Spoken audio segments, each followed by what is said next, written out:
Dans un quartier modeste où chacun se battait pour survivre, vivait un petit garçon dont l'histoire commença dans la douleur. Il perdit sa mère, puis son père, alors qu'il n'était encore qu'un enfant.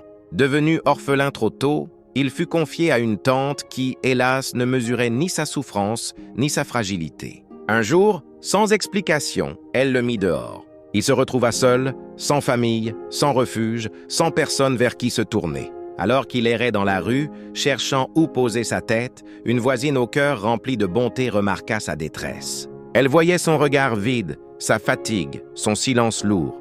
Touchée par sa situation, elle prit une décision qui allait tout changer. Elle l'accueillit chez elle. Elle lui ouvrit non seulement la porte de sa maison, mais aussi celle de son cœur. Elle lui donna un lit, de la nourriture, mais surtout un amour qu'il croyait disparu. Consciente de l'importance de l'éducation, elle l'inscrivit à l'école. Là encore, le chemin n'était pas facile. Pauvreté, moquerie, manque de moyens.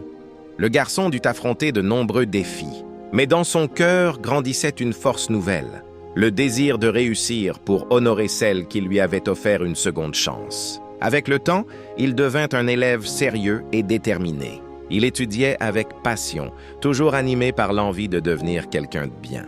C'est ainsi qu'un rêve se forma en lui, devenir infirmier. Peut-être parce qu'il avait connu la souffrance et la solitude. Peut-être parce qu'il voulait donner aux autres ce qu'ils n'avaient pas eu, un soutien, une présence, une main tendue. En grandissant, il poursuivit ses études avec courage. Malgré les difficultés, malgré les moments de doute, il continua d'avancer. Il n'avait jamais oublié qu'un simple geste de bonté avait transformé son destin. Aujourd'hui, devenu infirmier, il se consacre particulièrement aux enfants qui, comme lui autrefois, n'ont ni parents ni protection. Chaque fois qu'il soigne un enfant, qu'il essuie des larmes, qu'il donne un sourire, il se rappelle le chemin parcouru. Il sait que sa mission n'est pas seulement de soigner des corps, mais aussi de réparer des cœurs blessés.